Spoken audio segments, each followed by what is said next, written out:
versus you. It's you versus you. It's you versus you. It's you versus you. It's you versus you. It's you versus you. It's you versus you. It's you versus you. It's you versus you. Time to clear your mental, everything you've been through. Looking in the mirror like you're the one with the issues. You against yourself, feel like you against the world. Internally battling all of the trauma.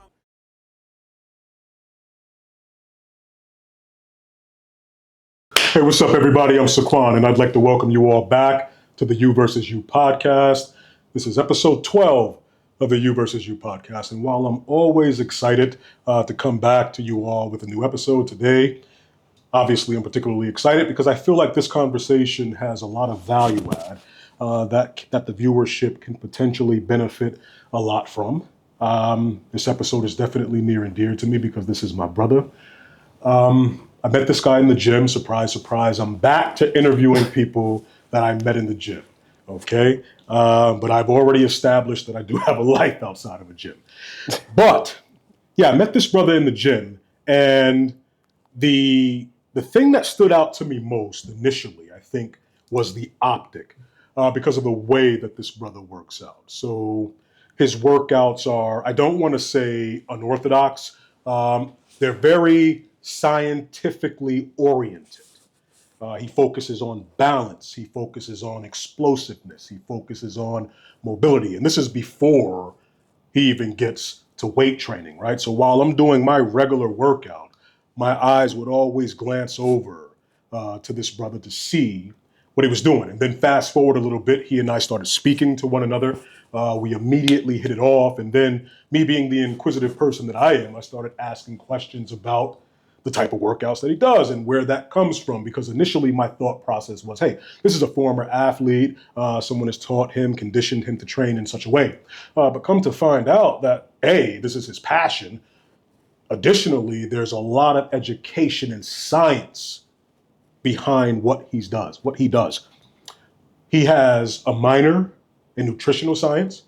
He has both a BA and an MS in exercise science. He's written literature on the academic level. And just to provide a little insight on what that process is like, okay? So when you pursue higher academia and you receive your degree, you're credentialed, you submit work that's peer-reviewed. So you submit your findings, your assertion, whatever your argument is going to be, to a peer panel of people that are just as credentialed as you are. And it has to be approved. Okay, so I say all of that to say that this brother has earned the right to be called an authority in the exercise science arena. So with that being said, I'm delighted to introduce my brother Derek Sams to the podcast. Thank you, brother. How you feeling? I feel good. I've never been called an authority before. You are an authority. That feels fantastic. God damn it, because I said it. It's ordained by the Most High. Oh, this is going to be fantastic, man. You like that, huh? Yes. How you feeling, brother? Man, I feel good. I had the accident, but we'll talk about that a little bit because it fits within the frame. Yes. The first thing I want to say is, man, I think this episode has been about, conservatively, maybe 6-7 months in the making. Yep. Right? Yep. Like we would always get together in the gym and be like, man, after we have one of our dynamic conversations, and we would say, okay, yo, we need to put this on film after, of course, you found out what I do here. Yeah. And sure. I just knew that there would be a tremendous amount of value add because of the value add that I always get when I speak with you. For sure.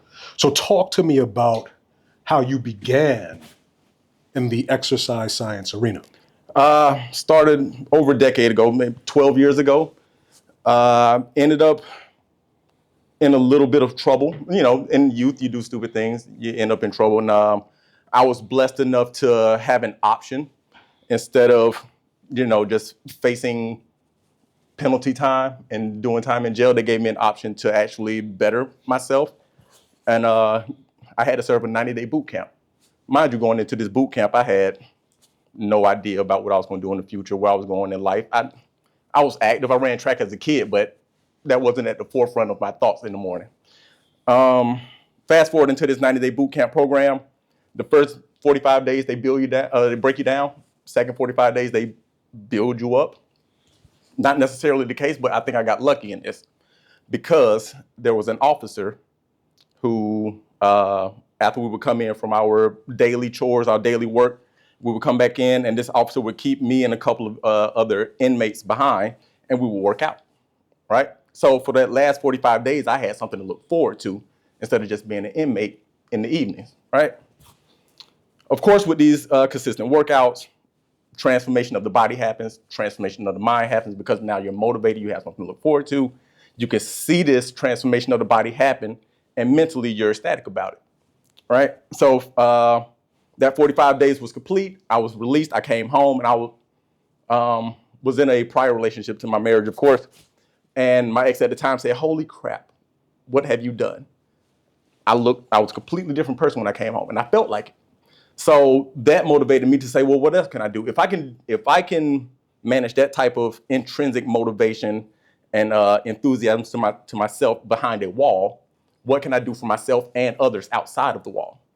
So that led me to continue the education. I picked up a book, started with National Academy of Sports Medicine back in 2013. I got certified, became a certified personal trainer, moved to the DMV area. I don't want to say DC because I lived in Woodbridge, Virginia, and I know how y'all get about that. So I moved to the DMV area, and I ended up with some fantastic mentors, man, on a level where they taught me the exercise science before they taught me the proper exercise move, right? So I understood the body function before I even understood how to properly move the body. So, of course, that dug into the educational interest that I had. And that's the conversation that we've had once before about somebody just being a personal trainer, somebody being educated in the science of it, somebody being a rehab coach or a conditioning coach. These different avenues and departments of this world that you could take, and I wanted them all. Right. So I went after all of them.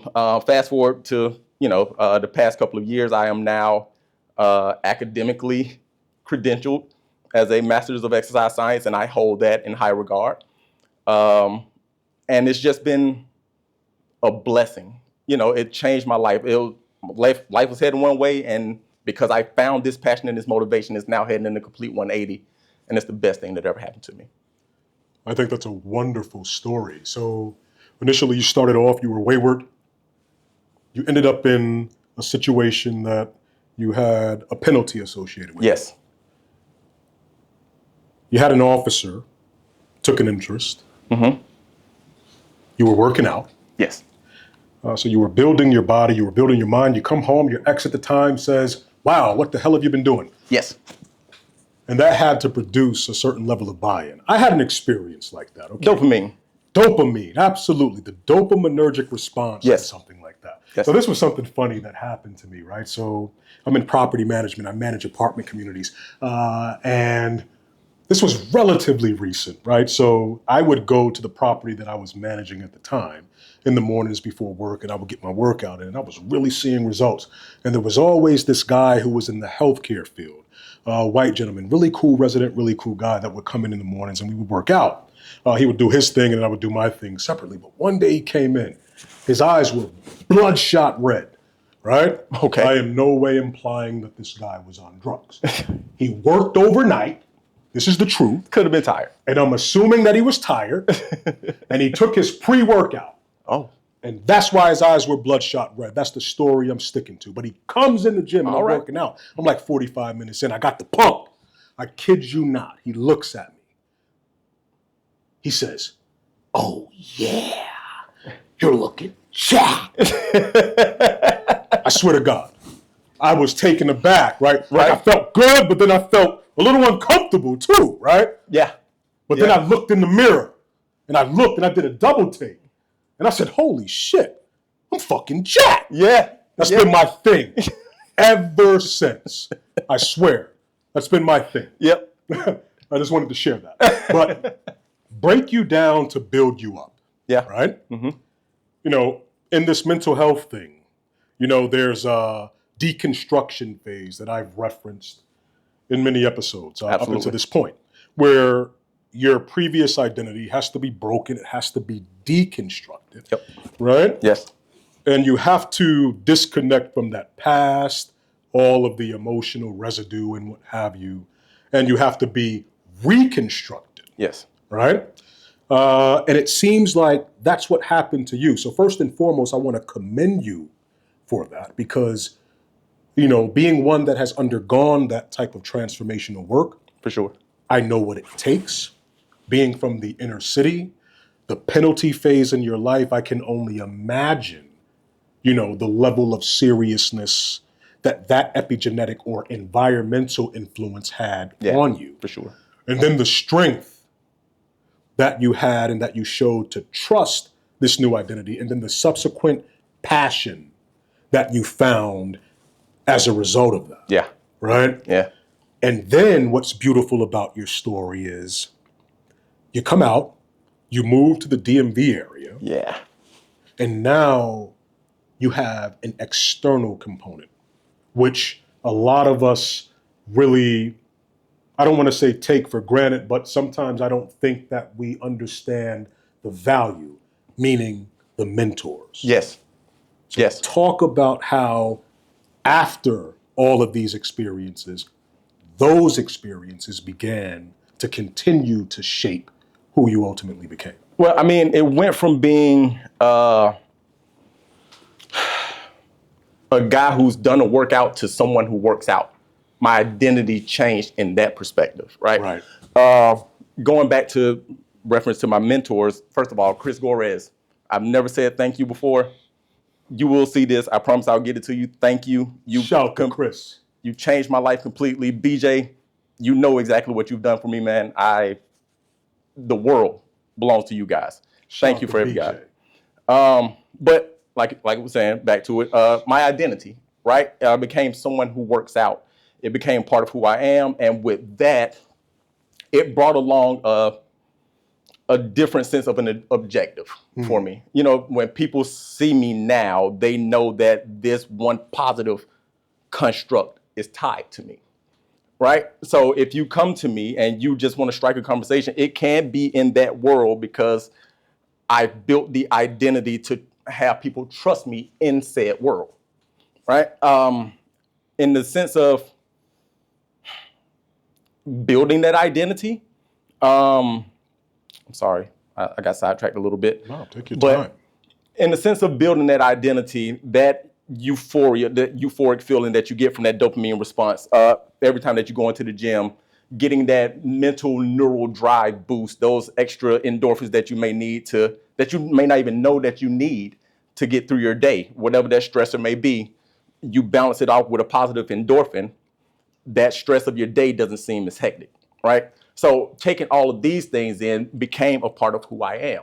I am extremely conscious about my stress levels. I am extremely conscious about my sleep, my nutrition, things that I wasn't concerned or aware of before my identity became someone who's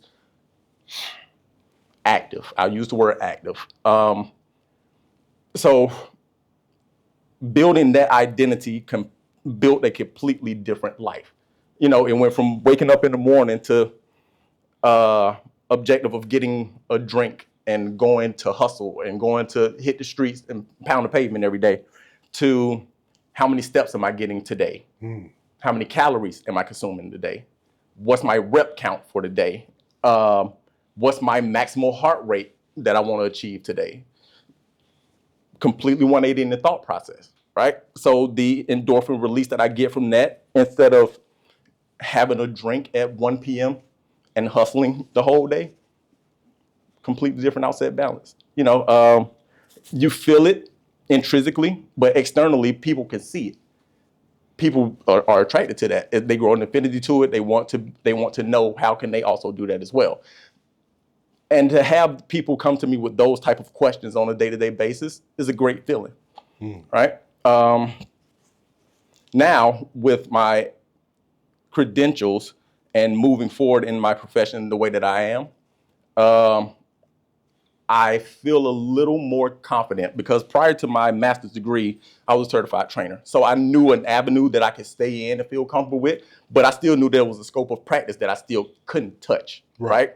So I told myself, if I become a master of exercise science, I could touch all the shit that I want to. Facts. Right? So now that I've achieved that and I'm touching these things, and people come to me for more advice or more, it may not even be in the gym. It just may be life or how to be conscious of your activity outside of the gym. For active people who are in the gym, what can you do outside of the gym to where you don't have to depend on being in the gym so much? Right. Being able to speak to that altitude of my profession just feels great, man. I can imagine. You said multiple things that, to me at least, and I'm sure certainly the viewership, are extremely impactful. One of the fascinating things for me in listening to you talk is that, in going through all of this, you found out the way that your mind works, right? Yes. Mm-hmm. So you're numbers driven, so you're quantitatively driven. Yes. And in addition to that, you're scientifically inclined. Yes. So you crack the code and understanding that you're dopaminergic, you're oxytonergic, Yes. you're serotonergic Yes. secretions, right? The things that we do externally, we're achieving a biological result. So Absolutely. it makes you think about everything external differently. Like you said with the drink, right? Yep. I may not necessarily need, if I understand that if I have this drink, it's a dopaminergic release. Yep.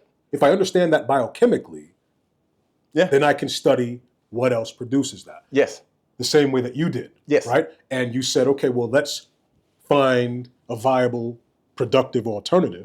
And I can get that same serotonergic, dopaminergic release via my workouts. Yep. Which I think is a perfect segue to really get into the crux of what we're talking about today. I think that my experience, although we did not have the same experience, I think it's very similar because the way, what you're describing, I can feel the emotions, the thought process that you had, and I can say, okay, you know what? I can draw a very similar comparison to my experience and say, I felt the same way with regard to my mental health journey. Right. So I needed to learn how to not even reacclimate myself to the process. Before I say this, let me preface it with this. I think that you found the understanding of a process Yes. and how a process works. Yes. Right? Yes. I needed to relearn that, and then I needed to reacclimate myself to that. Okay. And now the segue. I think for all people, right? But especially for us men, right? sure, When we for want sure. to reacclimate ourselves to the process, meaning understanding what delayed gratification is Yep. versus instant gratification. Yes. Understanding what habit formation is. Yes. Consistently over the course of an extended period of time via compounding, how that produces astronomical results. And we're going to segue into James Clear Atomic Habits, and I'm going to let you speak to that in just a Okay. moment. But for us men, I think the low-hanging fruit, the easiest way, and Andrew Tate even said this, so shout out to Andrew Tate, that the low-hanging fruit for men to reacclimate themselves to the process is working out. Yeah. Because when you really think Yes. about it, working out teaches you that entire process. You understand what delayed gratification is. You understand that you need at some point to start implementing incremental goals Yes. in between the ultimate goal and where you may be at the moment. Absolutely. And then the way that your mind works, I think that you achieve so much success because I said it in a prior episode with Shauna, shout out to Shauna, that people that are quantitatively driven, numbers driven, tend to have more success in any arena, but particularly with working out than those that just wing it. Yes. Right? Absolutely. So back to Atomic Habits, there's a saying, you strengthen the mind, and you actually said this, when you strengthen the mind, the body will ultimately follow. So Yes. talk a little bit about that in conjunction with habit formation and how getting 1% better via the principle of compound interest ultimately change your life. Love the use of compound interest there. So when I say strengthen the mind, the body will follow, is as cliche as it sounds, it's 100% the truth, right? Yes, sir. For those who are sedentary and they're going to become active for the first time, the first thing that improves or the first thing that progresses is your neural drive. It starts in the brain first, literally starts in the brain first. And then it takes weeks before that individual or individuals become stronger or gain strength. So when we get to the gym, the first thing we're thinking about is getting stronger, getting a different physique, not thinking about how the brain has to develop in order for you to get stronger, right? So when we talk strengthen the mind, we have to understand that that first 6 weeks of whatever you decide to step into is going to be a neural impact first, right? Which increases things like your proprioception, which increases things like the sleep and all those things that I was talking about in that first segment, not knowing then all the things that I was increasing, that I happened to be increasing. So by the time I got here and I understood that it was all neural to start with, I did 45 days.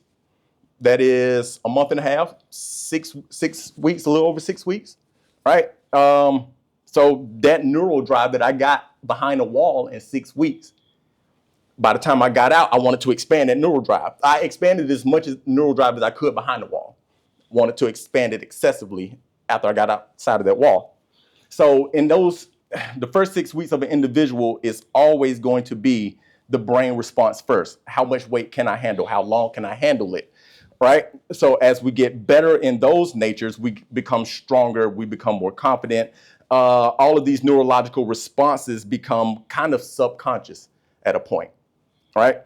The thing with that becoming subconscious is because it can become a demotivator if it's not prioritized, if it's not the primary thought. So you have to make an effort to make it conscious as much as possible, because that consciousness increases the neural drive as well, instead of it being subconscious and decreasing the neural drive. While you're working out over that first 6 weeks is all brain, that second 6 to 12 weeks, the neural drive decreases because the muscular strength has increased. So you don't have to put as much thought into it. But if you continue to increase that neural drive, the strength and hypertrophy continues to increase as well, right? You will always be able to improve if the brain improves, not necessarily if the muscle improves. I want you to continue, and, Okay. and I typically don't like to interject. No, you're good. But if you can just do me one favor, you mentioned hypertrophy. Mm-hmm. If you can explain to the viewership what that is and then continue, I'd greatly appreciate it. Okay, so hypertrophy, thank you for that, because hypertrophy is the increase in the muscle size, right? Not necessarily, and it's an increase of the muscle fibers that increases the size. I've seen some articles and some studies where they say it's the increase of the muscle cell. Doesn't happen, right? The body has the muscular cell or the muscle fibers that it's going to have that can expand, but you're not going to develop new fibers. There have been studies where they've tracked animals who've been able to develop different muscle fibers. That doesn't happen with us. Okay. So hypertrophy is the increase of the muscle fiber itself, not the increase of the number of fibers, if that makes sense. Makes perfect sense. All right. So that's the definition of hypertrophy. Perfect. And would you like to continue? Because I apologize for interrupting you. Well, yeah, like I said, so as the neural drive continues to increase, they'll get to a point where it'll start to decrease because you're just lifting at this consistent weight for a certain amount of time. So the brain just relaxes as the body does the work. That next part of the progression to achieve hypertrophy, because hypertrophy comes after muscular strength, that's a different department in itself, right? So, but in order to achieve that muscular hypertrophy, to increase those fibers, is motor unit recruitment. Motor unit recruitment starts here, right? So that's pretty much the gist of it. But if we continue to grow muscular strength, hypertrophy, power, proprioception, which is another conscious part of that neural drive.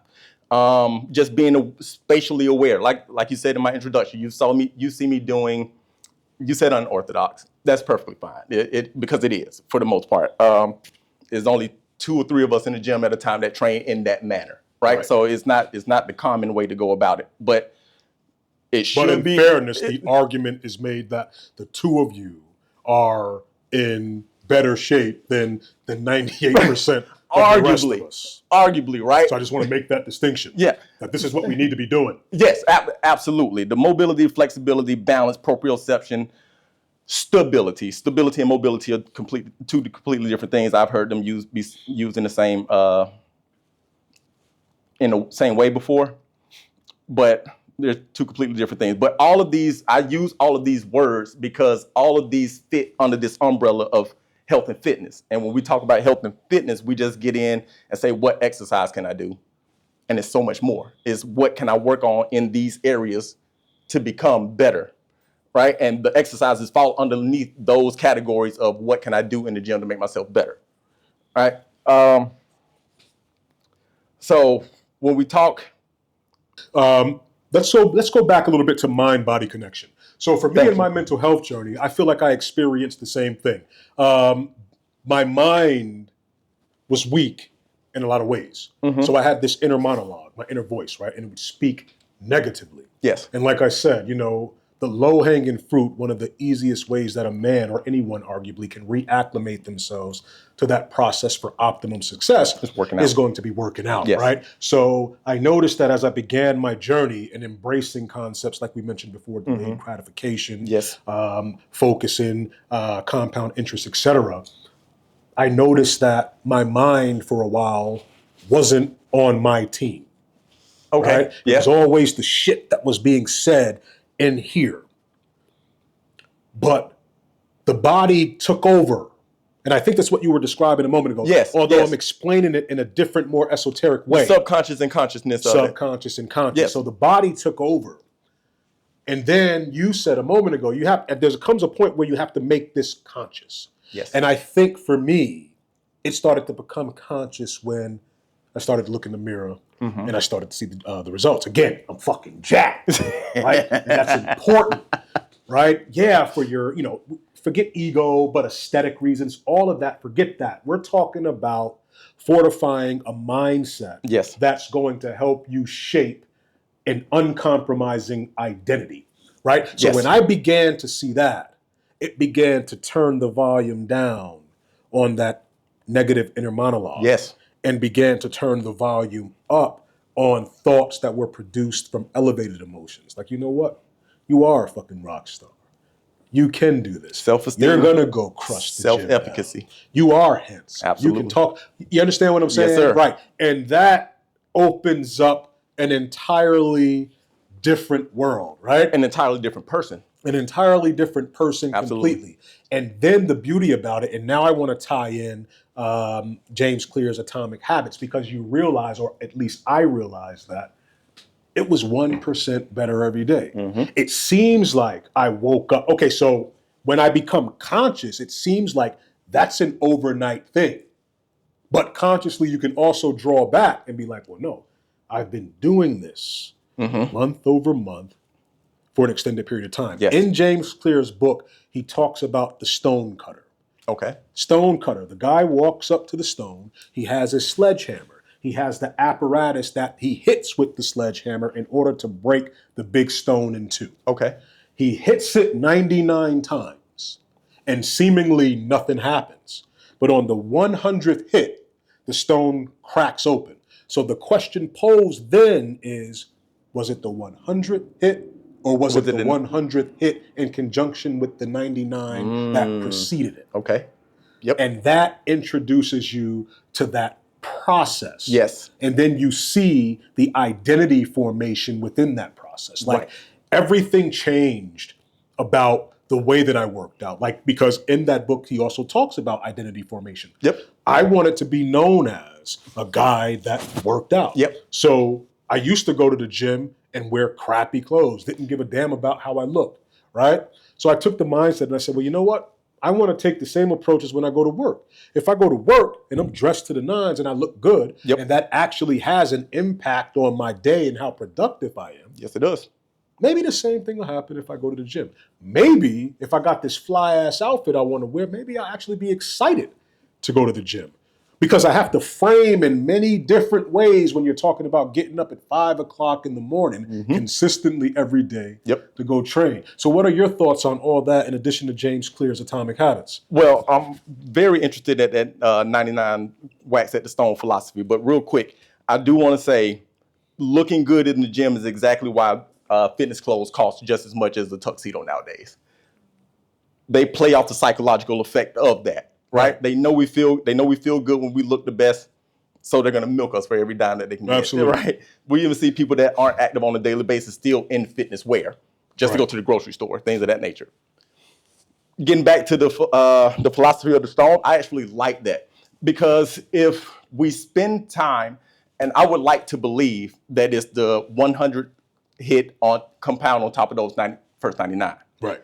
And I say that because if we come to the conclusion that it is that 100th hit, we're going to forget about that first 99. We're going to spend all the time thinking about how can I get that 100th hit consistently over and over again, instead of the process.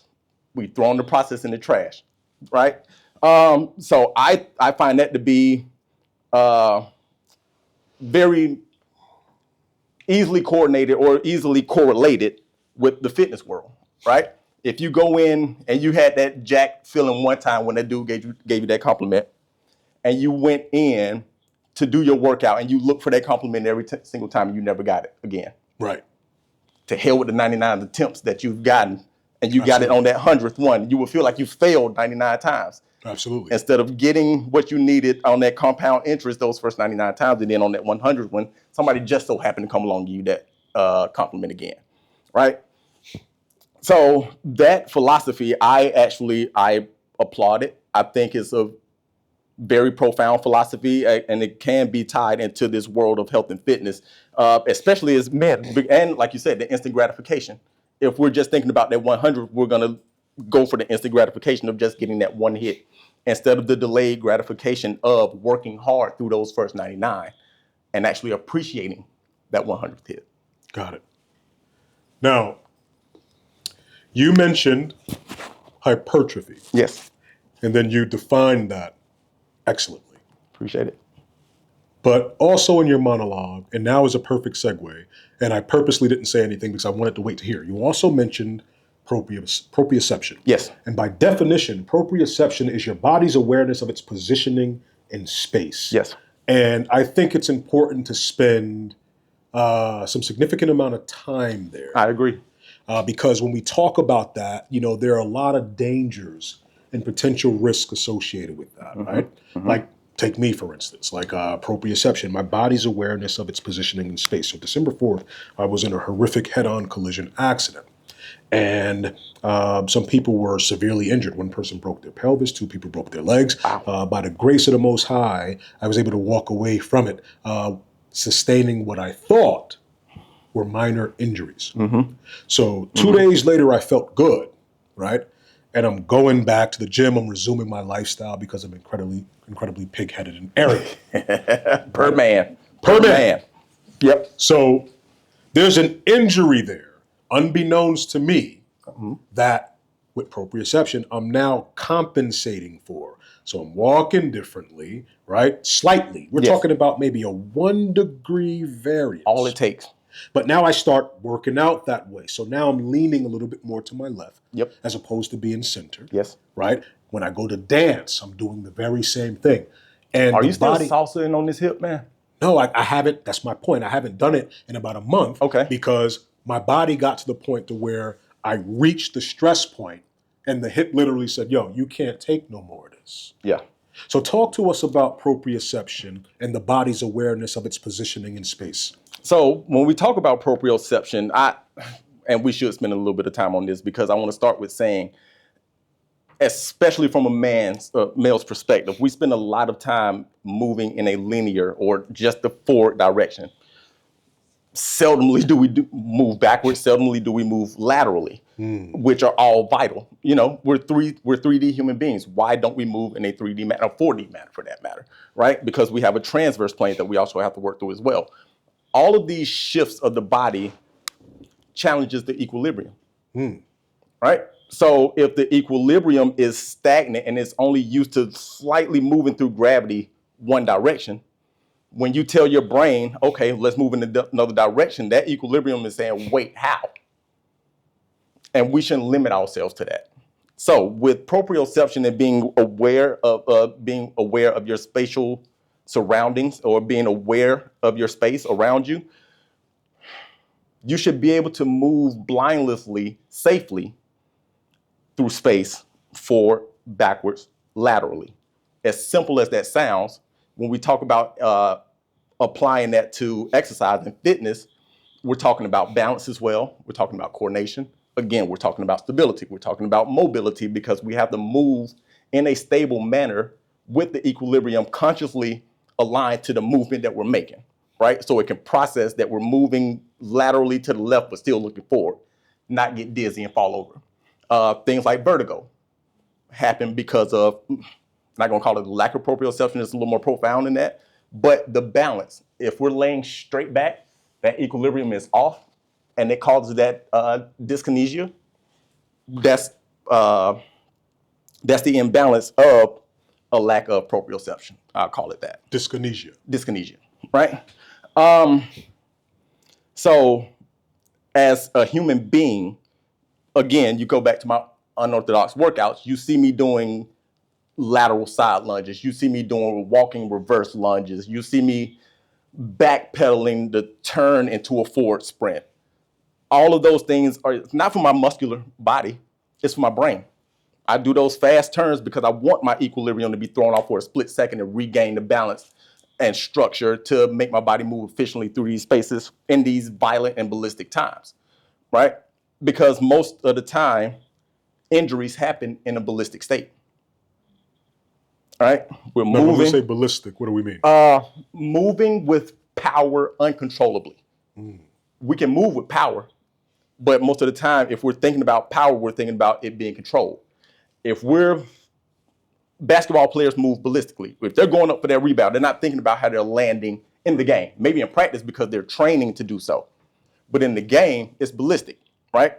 And most injuries happen through non-contact. 80% of injuries are non-contact because that person moved in the direction that they weren't ready for. The lack of proprioception. If you're training your body to plant a foot into the ground and propel power into a different direction, the muscle spindles and the GTRs or the Golgi tendon organs, I know it's a lot of terminology here, but these are important components of the muscle. You are consciously producing that force, and the proprioception and the equilibrium of the brain is ready to shift through gravity in that ballistic manner and safely. If you're not training that and you just go out and move ballistically, the risk of an injury increases tenfold, right? So when we talk proprioception, we talk misalignment. So you got into your accident pig-headedly. We went back in 48 hours later, we're back to it, right? Hard, right? Hard. So we're giving into the misalignment. We're thinking that if we just shift a little bit, it'll be a little bit better. Not necessarily. Because what we're doing now is creating synergistic dominance. So, synergistic dominance is the takeover of an opposing muscle to the muscle that's supposed to be working, right? So let's say, for instance, you're doing a bench press and you have a messed up shoulder, right? That shoulder isn't going to produce the same amount of power coming back to the top of that push. What typically happens is that opposite side is going to produce that synergistic dominance to overcompensate for that injured side. So now this injured side is saying, oh, well, we got it. So I can stay short. I can stay hurt a little longer. Ask that. Right? So the more that we tell ourselves that we're staying away from it safely, the body's saying, okay, fine. We'll stay like this. But if you're conscious of that movement, you're conscious of the misalignment, you're pressing evenly through that bar, no matter where you are in that space, and you're aware of it, and you're telling yourself, we're doing this to get better, the body hears that. And the body responds to that, right? So a lot of people that I deal with injury rehab, the first thing I tell those people to do is acknowledge the injury, no matter what you're doing. It could be an upper body injury. When you're moving your lower body, be aware of that upper body. Vice versa. If you hurt the lower body and you move your upper body, be aware of that lower body because you're pushing force from some part of that opposite side of the body that still has to be accounted for, right? So back to that bench press, if we're having that hurt shoulder, if we're doing a back squat and we have that hurt shoulder, we're thinking about legs, but you're not thinking about grabbing that bar, rotating that shoulder over and over, the small things, right? But if you get to that bar and you tell yourself, I got a hurt shoulder, but if I focus on the external rotation, now you're giving your body these commands and these things to be aware of, the body will say, okay, I need to open up a little bit more. I need to expand, externally rotate a little bit more. So it makes the injury better in the process of progressing everything else in the body, of the total body, right? But mentally, consciously, you're improving your injuries. Interesting. You know, I did an episode with Ken about alcohol consciousness. Shout out to Ken. I saw that. You should check that out. Yeah, it was a good I don't one. know if I'm pronouncing this correctly. He said it was like Anil Danya or something like that. I'm going to put it in there correctly. We'll get the editing right so that you guys know what we're talking about. Because what I hear you saying is basically, okay, so it's kind of like Viagra, right? So Yep. if I use Viagra Yep. for an extended period of time when my body doesn't need it, Yes. then eventually my body is going to say, well, he doesn't need us anymore. Right. You're telling me my shoulder would do the exact same thing. Yes. That's very interesting. Yes. Strengthen the mind and the body will follow. As cliche as it sounds, the more you talk to your body, the more your body will respond to your commands. Now, in all the ways that you say we should train and how eloquently you just broke all of that down, you know, when we're younger, we kind of do that because, you know, we're involved in sports. Right? Right. So if I'm playing basketball, if I'm playing football, soccer, running, Yeah. boxing, whatever the sport is, Yeah. you know, the training components are going to incorporate, I would believe, some of those mechanisms. True. But we run the risk primarily as we age, One. right? But also because we're no longer involved in those types of sports. So, Yeah. like literally, I could sit here okay, I work out now. And the way that you work, go ahead. Can I add a third one to Of that? course. So I think the third biggest part to that is when we played sports, the world of exercise science was still fledgling. The science wasn't technically there. Gotcha. I ran track. I was a state champion in 1600. Yeah. No science, no exercise science behind that. That's just pure genetics and just showing up to do what I needed to do. Yeah. And I always say, that kid that was that beast in your school or whatever sport he was in, if he had the training and the proper science that we have now, then Right. be one of the most elite athletes in the world that we'll probably be having that top 5 conversation about. It's all about the training and the education that's given to us. So part of my passion is that. So I work in pediatrics, but I've trained kids predominantly through my training career because of that. If these kids have the proper training, I'm gonna let you get back to your point. You're good. If these kids have the proper training at that young age, by the time they're 17, 18, and they know what proprioception means, you know, the risk of injury reduces tremendously. That's why we see a lot of all of these elite pro athletes hurt so much. It's the training or the lack thereof before they got there, because half of these kids aren't going to college. They come straight out of high school, do 1 year of college. They probably got 1 year of solid training at college, and then they're off to the pros. So not only would you perform more optimally, Yes. be a better athlete essentially. Yes. It sounds like you'd be a healthier human being. Yes, for sure. So back to what I was saying. So now if, you know, we're removed from this type of environment, meaning sports or anything like that. We're Right. aging, right? And we're just going to the gym. Speak to me, I'm just doing curls. I'm just doing bench press, right? Yes. But I can literally ask myself, like, well, not now, but before. When was the last time you jumped? Like literally. Yeah. Like when's the last time you jumped over something? Yes. When's the last time you had to sprint? Yes. For whatever reason, running from a dog. Yeah. Whatever it is, right? When's the last time you lunged? Yeah. Because it's use it or lose it, It's right? use it or lose it. Reversibility is the real thing. Reversibility, I love that. So Yep. now and then as we do that, the negative effects are compounding because now we're aging, so we're middle aged. Yes. And this is, you know, we've been in the crux of the conversation for a while now, but now, you know, I really want to turn a lot of this over to you, Okay. because there are several things specifically that we need to get granular on. Okay. And before we do that, well, 2 things. Before we get to Peter Attia, you mentioned that you mentioned your work, Yes. but you're a cardiac technologist, right? Did I say Yes. that correctly? Yes. Cardiac technologist. So before we go any further, because we talked about the mind-body connection, I just want you to break down the importance of heart function. Oh man, I mean, when we talk about use it or lose it, there isn't a more critical aspect of that term or that phrase, right? Right. Heart functions being especially as we age, right? Our max heart rate, 220 minus your age. That's just the generic way to look at your max heart rate. So whatever age you are, might subtract that by 220, you get your max heart rate. Whoever's watching this right now, do that math and ask yourself that number that you get, when was the last time you got close to 85% of that max number, right? That keeps contractility viable. That keeps the heart rate variability viable. All of these things that the cardiac function needs to pump blood in and out of the body, help to the muscles. For those of you in the gym that worry about that pump, but you're not sending the proper blood flow and oxygen to the muscle to sustain that pump for a certain amount of time, you're really only getting like a transient edema hypertrophy, which is just a fluid swelling and not necessarily the hemoglobin, myoglobin blood pump to the muscle that you need to sustain that increase or that hypertrophy that we spoke on a while back. That pump from the cardiac system takes me to my warm-up. It takes me to my conditioning, which are two completely different things. It just sounds like you're getting your heart rate up, which is the technicality term definition of the warm-up. But even with the warm-up, I'm only trying to achieve 50 to 60% of the heart rate.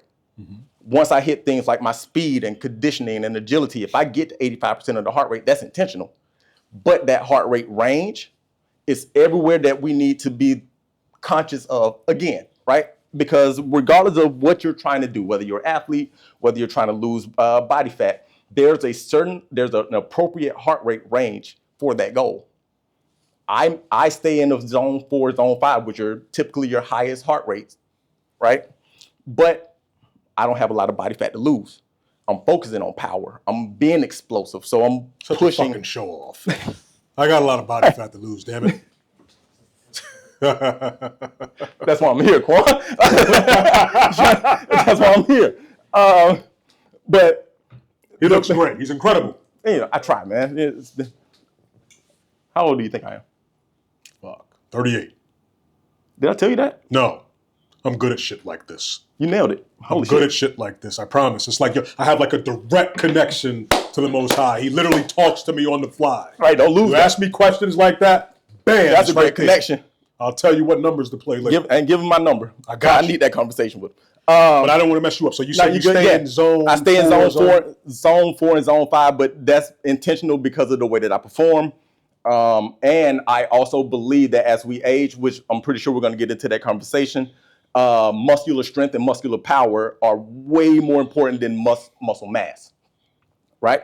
So like you said, you curl, you do your bench, the things of that nature, increasing the muscle mass, not necessarily the strength and power of the muscle, right? Which is directly connected to heart. I don't know if it's heart rate variability. It's heart rate variability. So regardless of the heart rate zone that you're in, if you're looking to lose body fat, you want to be in those lower heart rate zones. You want to be in zone 1 and zone 2. But that's also based off of what your heart rate range is. So again, 220 minus your age is your max heart rate. You want to maintain somewhere around 85% of whatever that number is of your heart rate max. And you want to stay, if you're looking to lose fat, you want to stay within 50 to 60% of that range. If you're looking to get stronger, 70 to 80% of that range. Looking to wear yourself out is that 85 and above range, right? So they all serve a purpose, but rarely do we address all of these different zones of the cardiac function. So what can happen over time is, we could maintain a certain heart rate for a certain amount of time if someone's used to doing cardio every single day, right? They're not going to have the same pump or explosiveness as someone who trains in zone 5 all of the time, right? Because of that pump, because of that blood flow that goes to the muscle that forces or produces that contractility of the muscle, right? Or the proper muscle fiber, right? So the cardiac function there, never mind that that's the only muscle that really saves your life. That is an all-in-none muscle, right? Most muscles in the body aren't all or none. That's the only one that's pretty much all or none, right? So again, brain heart function, just being aware of your heart rate, right? Most people that pass, not gonna say most people, a lot of people that pass out in the gyms have this, not even in the gym, when they're just at a moment of syncope, which is basically passing out. They'll have a mental moment of saying, holy crap, my heart rate is too high. And they don't know how to control that. So the brain just shuts down and they pass out. But if you were conscious enough to say, all right, my heart rate has been here before, I got this. The brain will say, we got this. And it will go into trying to at least reduce some of the epinephrine, norepinephrines, the stimulating hormones that go on to keep the heart rate up in those fight or flight moments, right? Neurotransmitter secretions. Neurotransmitter secretions, right? Thank you for Yes, that. So epinephrines, norepinephrines, secreted hormones from the brain, but these causes that fight or flight response. So if that heart rate goes up, your brain doesn't know how to handle it, your brain is going to protect the body and just shut down. But if it's to a point of knowing that I've been here before at this certain heart rate, and it's just a moment of stress, the brain know how to handle a stress response. So that dose response to the cardiac system improves the brain function to respond to cardiac stressors.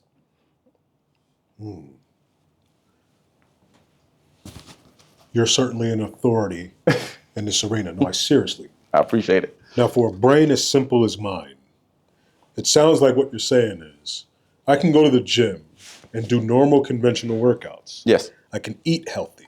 I can achieve my aesthetic desire. I can be single percentage body fat. Yep. But I can still be susceptible to heart disease, heart failure. Absolutely. Ultimately. Absolutely. And now that's profound.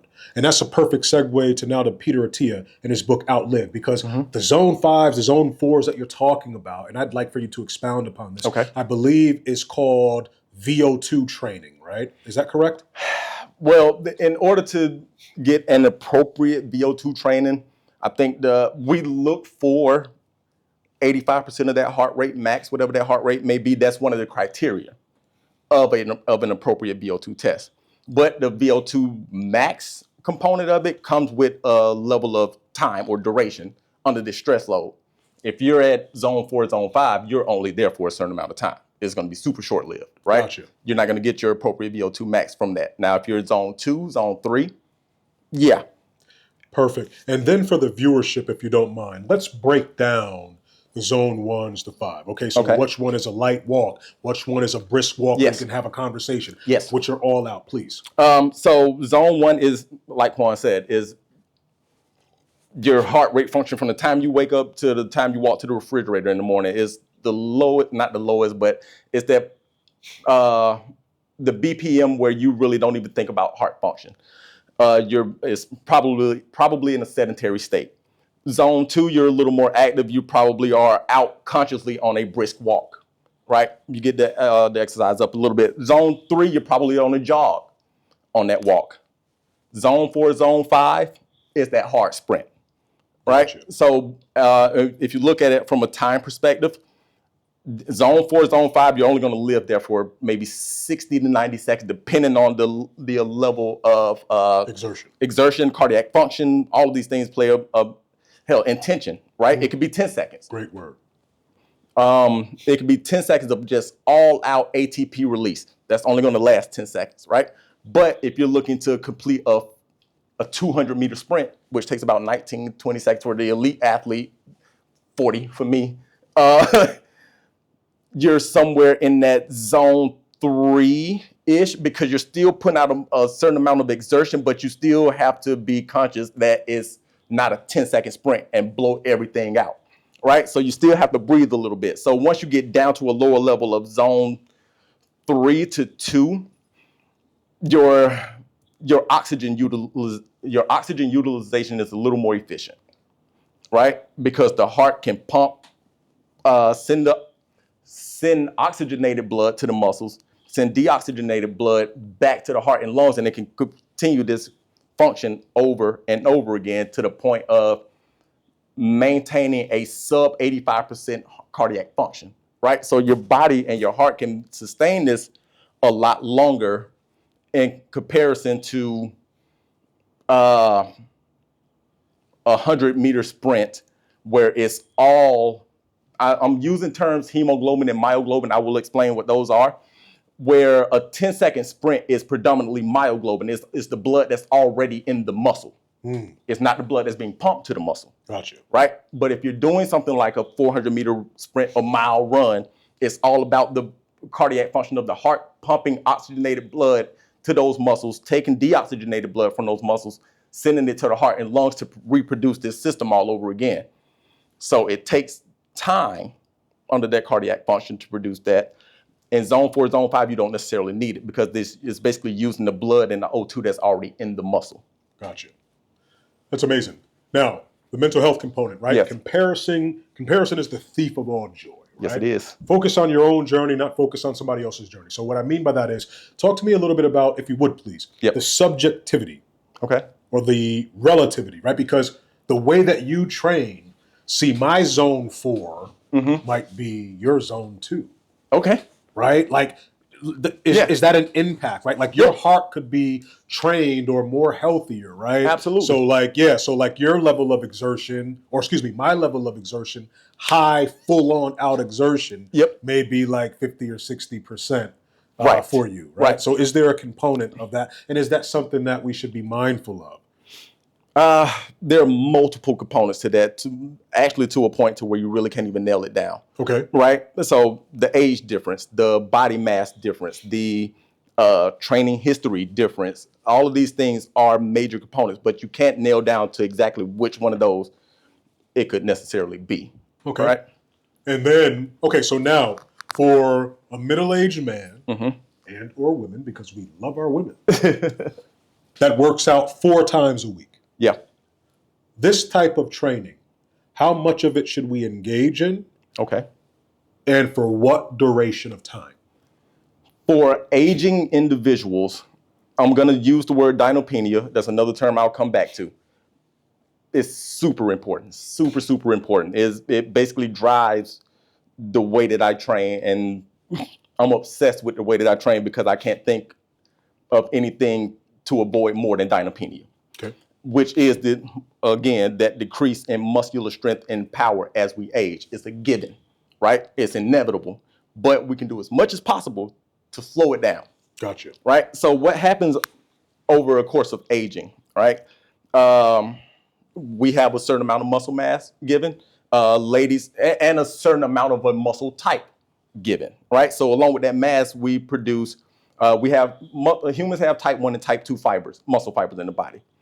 Women are predominantly type 1 muscle fibers. Men are predominantly type 2 muscle fiber. And basically what that means is the type 1 fiber women are longer, leaner, slimmer. That's the muscle fiber type, is longer, leaner, slimmer. It can hold more oxygen and produce a better endurance capacity, or an aerobic. It can produce a better aerobic capacity function. And compared to men who are predominantly type 2, a little more anaerobic, we're more powerful, we're stronger. Of course, everything that we've heard throughout our lives, but the O2 capacity of it is short-lived. Gotcha. Right? Most women will probably run longer than men. Okay. Right? Just to put it in the simplest terms, right? Gotcha. So when we talk about aging, when we get to this middle age area, and especially as we as men get older, that type 2 nerve or that type 2 fiber starts to die. And it starts to die because when is the last time you jumped? When is the last time you've done something explosive? Type 2 fibers come from those powerful explosive movements. That's why they don't hold a lot of oxygen, but they hold a lot of force, right? So we lose that as we age because we don't use it. Right. So what happened is the nerve dies, right? But if we're still active, the nerve will regenerate, connect to a different muscle fiber, and will typically, it would transfer. If that type 2 muscle fiber dies, that nerve will regenerate, but it will connect to a type 1 muscle fiber. So you don't completely lose muscular function, but it's just not as powerful as it used to be, right? So as this goes on, and that's why dynapenia is my is my wedge. It drives me nuts, right? Because I know there's nothing that I can do to stop it. Right. And every time I feel myself getting weaker, I'm thinking to myself, what type of denervation has my body gone through? So I'm thinking about the nerve damage or the nerve loss, the neuron loss. I'm sorry, not nerve, neuron, right? The neuron loss to that muscle fiber to produce that same amount of explosive force that I was able to produce in my late 20s, early 30s, right? But understanding that science of it gives me this different motivation to be as explosive as possible, to the point where now, even though I'm not as explosive as I used to be, I can still get out and run a mile efficiently as I age, right? So, and as we get older, if I start to shift those things to, if I know I'm going to develop more type 1 than type 2 fiber as I get older, I at least need to start making the type 2 muscles the muscle fiber that I'm going to keep as efficient as possible. And I want to make sure my type 1 fibers, my newly found type 1 fibers, are going to be as efficient as possible and still be able to connect to the proper connect to the neuron to produce the proper efficiency for that muscular force that I need. Gotcha. Right? So that's why you'll see me do a jump, and then you'll see me take maybe a 30-second break and do like a light sprint or something in between. It's just to keep that firing rate at a higher level. We keep the firing rate at a higher level. We produce a certain amount of type 2 fibers, but it's inevitable that they die. But the firing rate, if we can produce a good amount of synchronization in the firing rate to keep it firing off in synchronization at the same time for whatever force production that you're trying to accomplish, right? Firing rates as we get older, they'll slow down, but that's more of a neural thing, right? So as we get older and we keep that neural portion of it conscious, we reduce the reduction of the denervation, right? Gotcha. All right, so you mentioned and you explained beautifully dynapenia. Did I pronounce that correctly? Dynapenia. So I think it'll be a perfect time to talk about, if you haven't already, and I may have missed it, No, we didn't. sarcopenia. Yes. And differentiate the two, please. So most people think of sarcopenia, or most people in the exercise science world, because dynapenia or sarcopenia aren't floating around the gym, right? I certainly never say that. Hey, dynapenia. Sarcopenia. You want to get better? Hey, old man, you want to be better? Sarcopenia. You want to get right? Dynapenia. So sarcopenia is the aging or the muscular mass loss as we age, just the size of the muscle. We see that, and that's our primary thought, right?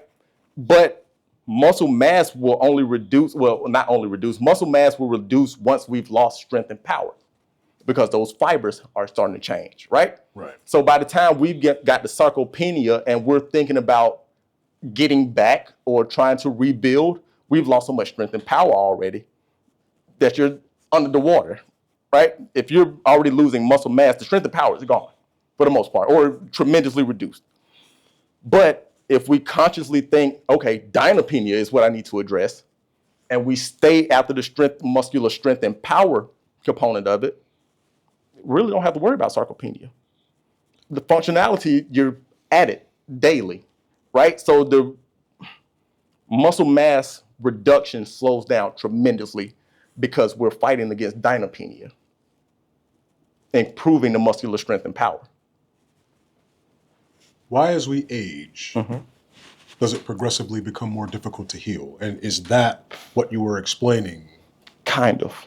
Denervation happens just the same as ligament tears. You know what I mean? When we're younger, snap back like it's nothing. But if we don't have, as we get older, we lose collagen, right? So the rehab process of muscle healing, or what's the word I'm looking for? Reformation of muscular function or muscular tissue. We become, as we get older, injury becomes more fibrous. So that collagen gives, and it's elastic, and it stretches, and it gives that spring, that youthful bounce that we have. As we get older, when muscles and tendons and ligaments start to recover, they become more fibrous. Fibers are hard. They don't get that same elasticity like they used to. So it's better.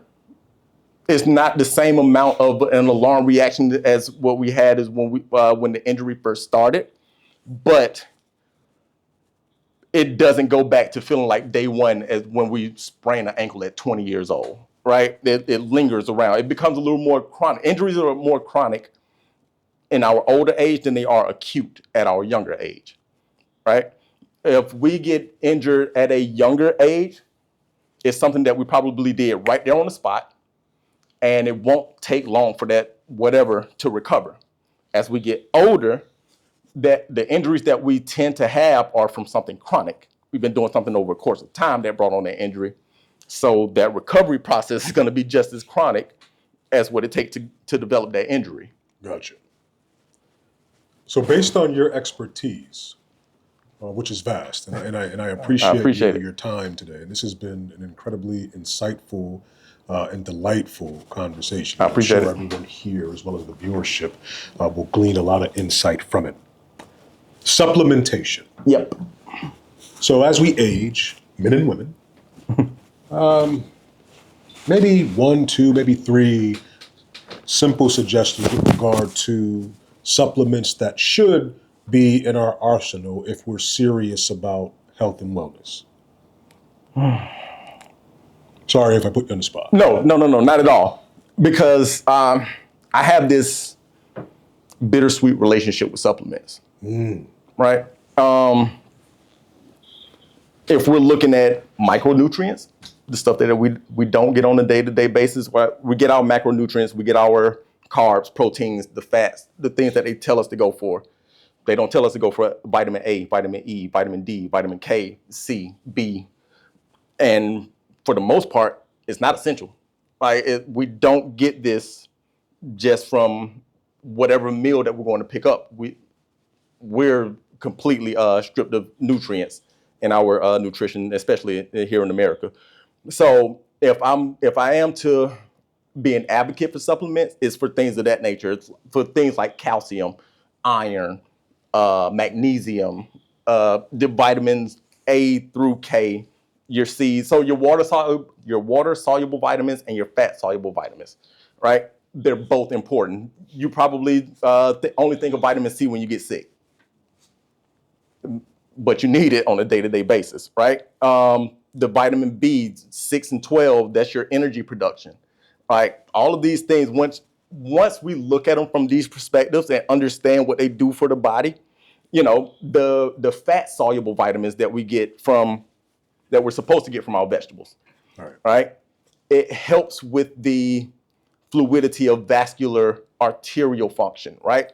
We put this fat on top of our nerve function, right? Because our nerves are covered by fat. They're covered by myelin sheath, right? So if we get the proper and appropriate fat solubles in the body, we protect our nerves. Simple things like that will make somebody more conscious to say, you know what? I have a family history of MS. If I start this early, not saying that I'm going to beat MS, but I probably have a better chance. And the other benefits that come along with it they're afterthoughts, right? But it still doesn't hurt to take these things on. So that's why I say I have a bittersweet relationship, because creatine for men and women for that matter, because they're great aerobic capacity producers, but we produce creatine already, right? And at what point do we know if it's benefiting or if it's hurting us, right? If we're taking in micronutrients that we know we're not getting on a day-to-day, the risk is minimal. Gotcha. Some of these things that are sold in these department stores, and I don't want to start naming particular brands or anything like that, but even the pre-workouts that I take, I know I shouldn't be taking them, right? But it still gets me that little extra kick that I need, but I know the repercussions on the back end. Somebody in this room, and I'm not going to say who, literally gives me shit every day about taking that pre-workout. So I agree with you. Good job. All right, so as we segue into the last portion of this, okay, so based on this book, based on your information, Yes. from my understanding, it seems like me being a middle-aged man, anyone that may be middle-aged, men or women, I should be concerned about my balance. Yes. I should be concerned about my grip strength. Yes. I should be concerned about loss of muscle mass. Is there anything else that I or we should be concerned about? And then how to begin to curate workouts in such a way as to mitigate these things as much as possible? Wow. So many. But have you ever done Pilates? No. If you have the means and the accessibility to get access to Pilates, do it. It is by far the most humbling method of working out, fitness, whatever you want to call it, that you could possibly do, right? It's beneficial for the long term. It's beneficial for recovery. It's beneficial cardiovascularly. It is neuro drive, right? You're pushing through these deep, profound, intrinsic muscles that you didn't even know you had. I swear, like there's 650 muscles in the human body. I know we don't touch 600 of them in the gym. I think I only hit 32. You know what I mean? Like, but Pilates hits muscles that you didn't even know you had. And then when you realize the vitality of your 4 sits muscles that sits in your shoulders, you don't even think about how small they are, but it's 4 of them. And you're not going to get functionality from anything in the gym like a chest fly or dumbbell press or anything. But if you get on a reformer and you have to focus on elongation of these muscles under a tempo, the type of mind-body connection that you have to even be partially successful in Pilates. And you can go in there that first time and it's going to blow you away. You may feel discouraged and you may not want to do it again. Go back. Because that mind-body connection is something that you will not experience on any other plane of fitness. Gotcha. So as men, because I know men hear Pilates and think some 72-pound white woman on a reformer. No, you need to be in there. Find an instructor, find a credentialed instructor, not just somebody off of Instagram, and take a class. The core strength, the glute strength, the glute stability, you'll be sore in places that you didn't know it. Like I said, you'll be sore in places you didn't know existed, and you will feel great about it after that second or third time, because that first one's going to humble the hell out of you. Gotcha. So I'll definitely put that in my mental Rolodex. Yes. And try a Pilates class and then do my best to incorporate that consistently or at least regularly. Now, for people that may not have the means at this particular moment, Yes. keep it in mind: grip strength, balance, Yes. muscle loss. Okay. What simple exercises, if any, that can be done in the gym should we incorporate into our regular routines? If that's the case, I'm going to say we need to focus on more rotational work. Okay. Right? As we get older, we become more rigid. And like I said, because of proprioception, for the most part, especially as men, we move only in one direction. That's linear, right? So rotational power is everything. If we're not going to move the entire body functionally in multiple planes of motion, you can at least get a rotational power through a transverse plane of motion through the upper body, which still causes that little piece of the cerebellum to float and twist as you twist and turn with it. So you're developing a little more proprioception there with the simultaneous release of maximal power, right? Which of course ties into battling dynapenia, right? So rotational power would be one of those core kickers because it's going to keep the core strong. It's going to keep the core powerful. The rotary of it will increase stability. I would say lower body as well. Your walking lunges, your side lunges, just keep the hips open. Keeping the hips open. That's the way to sum it up, because if that's rotational power, you're stabilizing the hips as you rotate through the upper body. If you're doing hip mobility throughout the lower body, no matter which way the leg moves, there's a plane of motion for it that you've developed and made yourself a little more efficient through this space, right? Reducing that chance of injury, reducing imbalances, misalignments. You just reduce all of these things tenfold. So it's the conscious activity of rotary power and hip mobility. If you can keep the center of your gravity strong and functional, you have a strong body. Sounds good. And then my last reference of Peter Attia's Yes, book, he said with regard to grip strength, like to get on the pull-up bar and just hang for as long as you can, maybe 30-second increments, and then try to get stronger. Are you a proponent of that? Yes. There are plenty of studies and correlations that show that grip strength actually ties directly into like life expectancy. Yes. Right? He mentions that. The stronger you are, and I have this thing about grip strength, actually. I feel like it's a pure indicator because, of course, working in pediatrics, I work with a lot of newborn babies, right? There's no stronger grip on this planet than a newborn baby, right? So I feel like as we get older, that's all we do. We revert back to these childhood type ways. And I feel like if we're losing that, something that we had massive as babies, it kind of tells where we are in our life, right? But that's just a philosophy. That's just a thought process of mine, right? But scientifically, there are tons of studies out there that will that show that grip strength is a direct tie to like life expectancy, overall maximal strength. There's even a direct correlation between hand strength and lower body, grip strength and lower body strength, right? So it's been tested every way possible, and yes, it is 100% true. Listen, bro, this has been an incredibly impactful conversation. I've enjoyed myself a lot. I appreciate you taking the time. Man, anytime, brother. Man.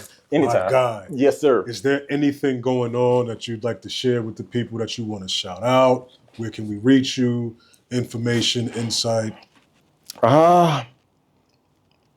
No, actually, I haven't had a single social media account since 2019. Wow. I think that's been part of my mental healing and process as well, like just shying away from these negative external forces that I would welcome in.